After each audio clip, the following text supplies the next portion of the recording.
Hello दोस्तों, आपका हमारे YouTube चैनल पर स्वागत है। आज हम न्यू वैकेंसी के बारे में जानकारी लेने वाले हैं, ठीक है, जो कि NCL सिंगरौली के द्वारा निकाली गई है, ठीक है। तो आइए हम देर न करते हुए हम नोटिफिकेशन की तरफ चलते हैं। देखिए कितनी बढ़िया वैकेंसी आई है, बहुत बढ़िया। NCL का जो मिशन है उसमें हम लोग ये देखेंगे कितनी वैकेंसी आई है और इस वैकेंसी में क्या योग्यता रहेगी, उस योग्यता में आप कैसे अप्लाई करेंगे, हम सारी नोटिफिकेशन बताएंगे। देखिए, ये देखिए कितनी बढ़िया कोल इंडिया की रेलगाड़ी आ रही है कोयला लेकर, ठीक है। तो इसका हम विस्तृत नोटिफिकेशन की तरफ चलेंगे। तो आइए हम आते हैं नोटिफिकेशन की तरफ। जी रहा आपका नोटिफिकेशन, ठीक है। सभी सभी को दिख रहा है ना, विजुअल दिख रहा है। चलिए, बहुत बढ़िया। हाँ,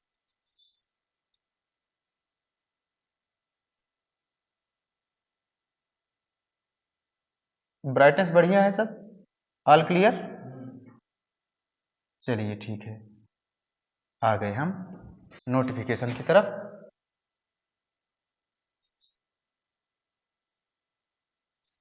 अब हम वैकेंसी के बारे में विस्तृत जानकारी विस्तार से हम देने वाले हैं, ठीक है।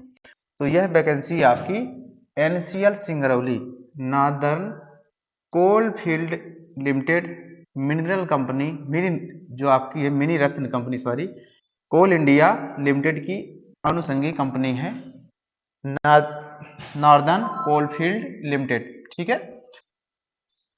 ये भर्ती निकाली गई है, ये सीधी भर्ती निकाली गई है, ठीक है। कैसी भर्ती है ये? सीधी भर्ती निकाली गई है। इसकी अधिसूचना यानी इसका जो आपका विज्ञापन है भर्ती का, वो आपका कब निकाला गया है? इसका क्रमांक है NCL सिंगरौली, ठीक है। ये आपकी सीधी भर्ती है, 2023-24 की वैकेंसी है। रोजगार की अधिसूचना आपका जो विज्ञापन निकाला गया है, जिसमें से इस विज्ञापन में NCL ऐसे भारतीय नागरिकों से जो कि तालिका का में वर्णित पदों के लिए अधिसूचित न्यूनतम एवं आवश्यक योग्यता रखते हों, सीधी भर्ती द्वारा अपनी मध्य प्रदेश के सिंगरौली जिले एवं उत्तर प्रदेश के सोनभद्र जिले में स्थित खदानों एवं अन्य प्रतिष्ठानों में नियुक्ति के लिए ऑनलाइन माध्यम से आवेदन आमंत्रित करते हैं।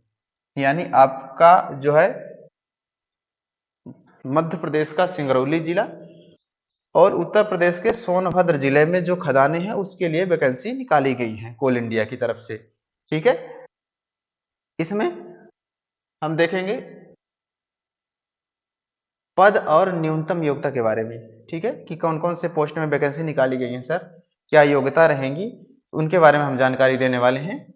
तो इसमें देखिए कि पद एवं न्यूनतम योग्यता, विभिन्न पदों के लिए आवश्यक न्यूनतम योग्यताएं तालिका क में निम्नानुसार दी गई। ये आपकी तालिका क है, ठीक है, जिसमें आपको पद और न्यूनतम आवश्यक योग्यता दर्शाई गई है, दी गई है। तो पहली पोस्ट आई है सहायक फोरमैन। किसकी आई है? सहायक फोरमैन की वैकेंसी आई है E&T ग्रेड C के लिए, ठीक है, जो आपका प्रशिक्षु भर्ती में रहेगा। प्रशिक्षु का मतलब रहेगा कि जब आपकी वैकेंसी पूरी हो जाएगी, आप फॉर्म भरेंगे, अप्लाई करेंगे, आपका सिलेक्शन हो जाएगा, उस दौरान आप उसमें प्रशिक्षण ट्रेनिंग में रहेंगे। इसके बाद में आपका जैसे ट्रेनिंग का समय समाप्त हो जाएगा, इसके बाद आप परमानेंट के लिए उसमें आप कंटिन्यू हो जाएंगे, ठीक है। ये अप्रेंटिस की वैकेंसी नहीं है, ये परमानेंट भर्ती, सीधी भर्ती के लिए है, ठीक है। इसके लिए सहायक फोरमैन, ठीक है, grade C, E&T grade C के लिए न्यूनतम योग्यता रखी गई है आपकी किसी भी मान्यता प्राप्त परीक्षा बोर्ड से मैट्रिकुलेट यानी 10th या समकक्ष परीक्षा उत्तीर्ण होना चाहिए, एवं दूसरा है सरकार द्वारा मान्यता प्राप्त संस्थान से इलेक्ट्रॉनिक्स इंजीनियरिंग में डिप्लोमा या प्रासंगिक एवं उच्च योग्यता न्यूनतम 3 वर्ष का पाठ्यक्रम कंप्लीट होना चाहिए इसमें, ठीक है। फिर हम आगे बढ़ेंगे। दूसरा है सहायक फोरमैन मैकेनिकल ग्रेड सी, ठीक है। दूसरा है सहायक फोरमैन मैकेनिकल ग्रेड सी, जिसमें किसी भी मान्यता प्राप्त परीक्षा बोर्ड से मैट्रिकुलेशन या समकक्ष परीक्षा उत्तीर्ण एवं सरकार द्वारा मान्यता प्राप्त संस्थानों से मैकेनिकल इंजीनियरिंग में डिप्लोमा या प्रासंगिक और उच्च योग्यता न्यूनतम 3 वर्ष का पाठ्यक्रम, ठीक है। तीसरा है सहायक फोरमैन इलेक्ट्रिकल ग्रेड सी के लिए, ठीक है। सहायक फोरमैन इलेक्ट्रिकल ग्रेड सी के लिए, तो इसमें किसी भी मान्यता प्राप्त परीक्षा बोर्ड से मैट्रिकुलेट या समकक्ष परीक्षा उत्तीर्ण एवं भारत सरकार द्वारा मान्यता प्राप्त संस्थान से इलेक्ट्रिकल इंजीनियरिंग में डिप्लोमा या प्रासंगिक और उच्च योग्यता न्यूनतम 3 वर्ष का पाठ्यक्रम होना चाहिए, ठीक है। तो इसमें क्या रखा गया है, सभी जो है तालिका कम में जो वर्णित पोस्ट हैं, पद हैं, उसमें जैसे हो गया सहायक फोरमैन E&T, ठीक है, इलेक्ट्रॉनिक्स का, इंजीनियरिंग का, तो ग्रेड सी का। इसमें भी आपको जिस जिस भी ट्रेड में आपको वैकेंसी निकाली गई है, पद निकाला गया है जिस पद के लिए, तो उसमें आपको 10वीं या उसके समकक्ष उत्तीर्ण होना अनिवार्य है। साथ में आप भारत सरकार द्वारा मान्यता प्राप्त संस्थान से आपको उस ट्रेड में या उस पोस्ट के लिए जो आपके लिए योग्यता रखी गई है, उस योग्यता के तहत आपको 3 वर्ष का इंजीनियरिंग डिप्लोमा होना चाहिए, ठीक है। जैसे पॉलिटेक्निक वाले हैं वो इसमें अप्लाई कर सकते हैं, जैसे पॉलिटेक्निक कॉलेज से जिन्होंने डिप्लोमा किया है वो अप्लाई कर सकते हैं, ठीक है। तो ये आपका हो गया सहायक फोरमैन, ठीक है। दूसरा आपका हो गया सहायक फोरमैन मैकेनिकल, तीसरा हो गया सहायक फोरमैन इलेक्ट्रिकल ग्रेड सी। तो इन तीनों पोस्ट के लिए, तीनों पदों के लिए जो है आपकी योग्यता क्या रखी गई है, डिप्लोमा इंजीनियरिंग, इलेक्ट्रिकल वाले जो रहेंगे इलेक्ट्रिकल इंजीनियरिंग, मैकेनिकल इंजीनियरिंग, और इलेक्ट्रॉनिक्स वाले जो रहेंगे इलेक्ट्रॉनिक्स इंजीनियरिंग, ठीक है। तो 3 इयर्स डिप्लोमा कंप्लीट होना चाहिए। चलो आगे नोटिफिकेशन की आगे तक जानकारी हम देखेंगे, ठीक है। आपको कहीं नहीं जाना है, आपको हम सारी संपूर्ण जानकारी, जुड़े रहिए हमारे साथ। फिर अगली तालिका है हाँ, ठीक है। तालिका ख में सभी ट्रेड का क्या कैडर रहेगा, सभी का उसमें विस्तार से जानकारी दी गई है, ठीक है। तो हम देखेंगे तालिका ख में। तालिका ख में क्या दिया गया है, पद नाम, कब वैकेंसी, सभी कैटेगरी की वैकेंसी दी हुई है। उसमें आपका आरक्षण के बारे में, ठीक है। जैसे आरक्षण आपको मिलता आया है भारत सरकार या राज्य सरकार के द्वारा, तो जैसे केंद्र सरकार की ये कंपनी है, केंद्र सरकार के द्वारा संचालित होती है, ठीक है, मिनी रत्न कंपनी है। तो इस कंपनी में जो है आरक्षण जो रहेगा वो केंद्र सरकार के आधार पर रहेगा, जैसे केंद्र सरकार की जो वैकेंसी आती है उन, ठीक है, उनके समान रहेगा। फिर हम आगे देखेंगे इसमें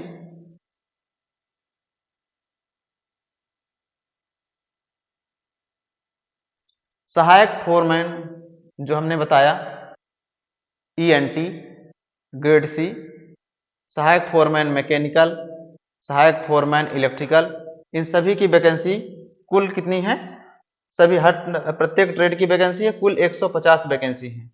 कितनी वैकेंसी है, 150 वैकेंसी है सभी ट्रेड की मिलाकर और सभी पोस्ट के लिए, ठीक है। आगे हम बढ़ेंगे,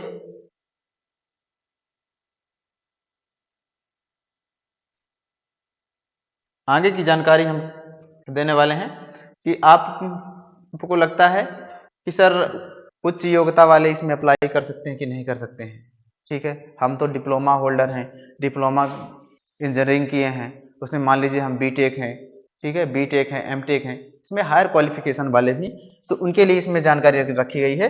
परिप्रेक्ष्य देखिए, परिप्रेक्ष्य परिप्रेक्षीय पदों के लिए डिप्लोमा की प्रासंगिक एवं उच्च योग्यता पर स्पष्टीकरण। ठीक है, तालिका घ में परिप्रेक्षीय पदों के लिए डिप्लोमा की प्रासंगिक और उच्च योग्यता दर्शाती है।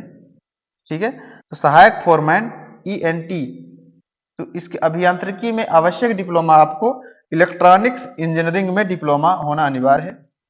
उच्च एवं शाखाओं से संबंधित यानी इलेक्ट्रॉनिक्स एवं संचार, इलेक्ट्रॉनिक्स एवं दूरसंचार में इंजीनियरिंग की डिग्री हो, ये चलेगा। ठीक है, अब किनकी पात्रता नहीं रहेगी, जैसे डिप्लोमा की पात्र शाखाएं नहीं हैं, जैसे BE और BTech जो है डिप्लोमा की पात्र शाखाएं नहीं है। ठीक है, तो इसमें क्या है, उपरोक्त किसी भी शाखा के समायोजन में इंस्ट्रूमेशन एवं नियंत्रण, इलेक्ट्रिकल इंस्ट्रूमेशन नियंत्रण और इलेक्ट्रॉनिक्स इंजीनियरिंग की डिग्री या इलेक्ट्रॉनिक्स के अलावा किसी अन्य शाखा में डिप्लोमा पात्र नहीं है। मतलब जो इसमें दिया गया है इनके अलावा, मतलब कोई अन्य ब्रांच से अगर आप किए हैं इलेक्ट्रॉनिक्स के अलावा अगर किए हैं तो आपका BE BTech वाले पात्र नहीं है इसमें। ठीक है, आगे बढ़ेंगे हम नोटिफिकेशन की तरफ। ये आपका सभी पोस्ट के लिए है। जैसे हम आए इसमें मैकेनिकल सहायक फोरमैन मैकेनिकल ग्रेड C के लिए, तो इसमें आपका क्या है, मैकेनिकल इंजीनियरिंग में डिप्लोमा होना अनिवार्य है।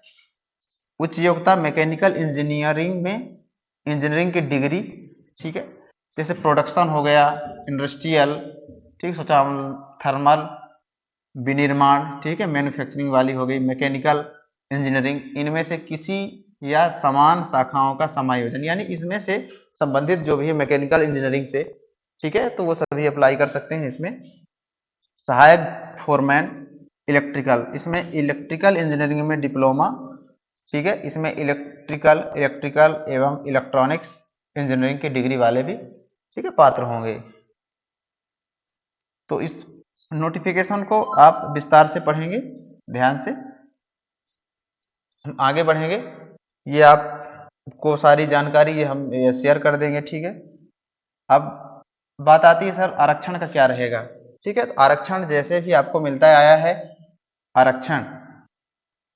ठीक है, आरक्षण में क्या रहेगा, अनुसूचित जाति, अनुसूचित जनजाति, अन्य पिछड़ा वर्ग, नॉन क्रीमी लेयर यानी केंद्रीय सूची, EWS आर्थिक रूप से कमजोर, PWBD, ठीक है, जो आपके विकलांग रहते हैं, डिसेबिलिटी वाले रहते हैं, दिव्यांग। ठीक है, ESM यानी पूर्व सैनिक जो रहेंगे, एक्स सर्विसमैन। श्रेणियों हेतु आरक्षण भारत सरकार के द्वारा प्रदत्त नियमों, दिशा निर्देशों, अधिसूचनाओं और समय समय पर होने वाले संशोधनों के अनुरूप होगा। ठीक है, तो आपको परेशान नहीं होना है। जैसे केंद्र सरकार की जो भी सूचनाएं हैं, अधिसूचनाएं हैं, नियम है और दिशा निर्देशों के आधार पर आरक्षण यहाँ पर अप्लाई होगा। ठीक है, आगे हम बढ़ेंगे।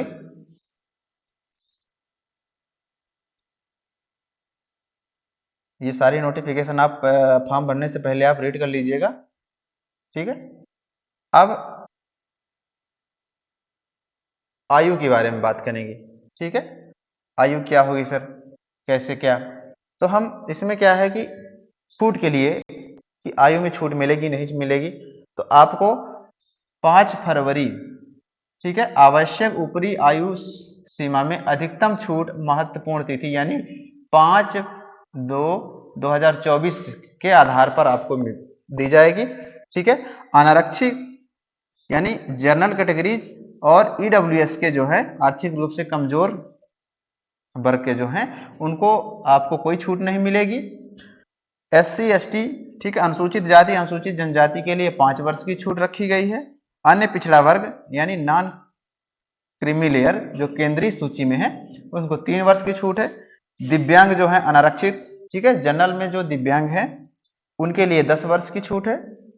दिव्यांग में जो अन्य पिछड़ा वर्ग नॉन क्रीमी लेयर यानी जो केंद्रीय सूची में है उनको 13 वर्ष की, और दिव्यांग जन जो है अनुसूचित जाति और अनुसूचित जनजाति उनको 15 वर्ष की छूट है। ठीक है, आगे बढ़ेंगे। पूर्व सैनिक ये सबका दिया हुआ है, अब ध्यान से पढ़िएगा नोटिफिकेशन। अब बात करेंगे सर, फॉर्म भरेंगे क्या नोट फीस कितनी रहेगी, क्या प्रक्रिया रहेगी, तो हम सारी जानकारी इस वीडियो में हम देने वाले हैं। ठीक है, हमारे साथ देखते रहिए, वीडियो को जुड़े रहिए। ठीक है, मजा आ रहा है ना पढ़ने में? चलो बहुत बढ़िया। आगे हम देखेंगे कि फीस क्या होगी सर। तो आवेदन शुल्क जो है, आवेदन शुल्क आपकी रखी गई है, अभ्यर्थियों को ऑनलाइन के माध्यम से आवेदन शुल्क का भुगतान करना होगा। यानी ऑफलाइन कोई फीस किसी को नहीं देना है, आपको ऑनलाइन के माध्यम से जो भी भुगतान होगा वो करना पड़ेगा। फिर आपका तालिका में आपको आवेदन शुल्क के बारे में डिटेल से जानकारी दी हुई है। ठीक है, दी गई है। तो आपको अनारक्षित या अन्य पिछड़ा वर्ग जो नॉन क्रीमी या आर्थिक रूप से कमजोर जो वर्ग के रहेंगे, उनको 1000 रुपये प्लस जीएसटी का कितना 180 रुपये, तो कुल आपका लगेगा 1180 रुपया। कितना लगेगा? 1180 रुपये लगेगा। किनको किनको लगेगा?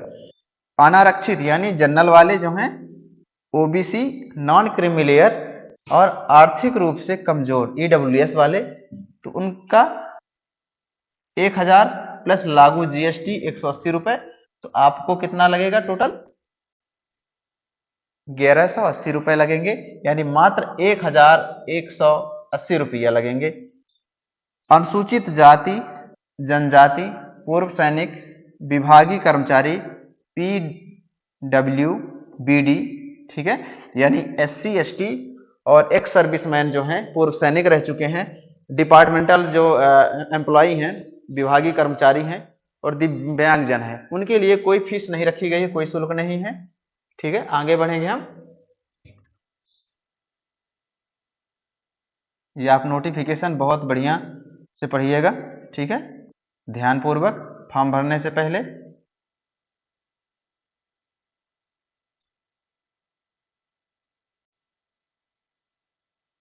हाँ, आपका जो इसमें एग्जाम होने वाला है, ठीक है, इसमें मेरिट के आधार पर नहीं है, आप लोगों का पहले एग्जाम होगा और एग्जाम में जितना आप नंबर पाएंगे, ठीक है, मेरिट उसके आधार पर तैयार की जाएगी, ना कि ये अप्रेंटिस बेस है। ये सारी आप नोटिफिकेशन सब पढ़ लीजिएगा, ध्यान से पढ़िएगा। हम आगे जानकारी देने वाले हैं कैसे अप्लाई करना है और कहाँ से अप्लाई करना है। ठीक है, चलिए बहुत बढ़िया।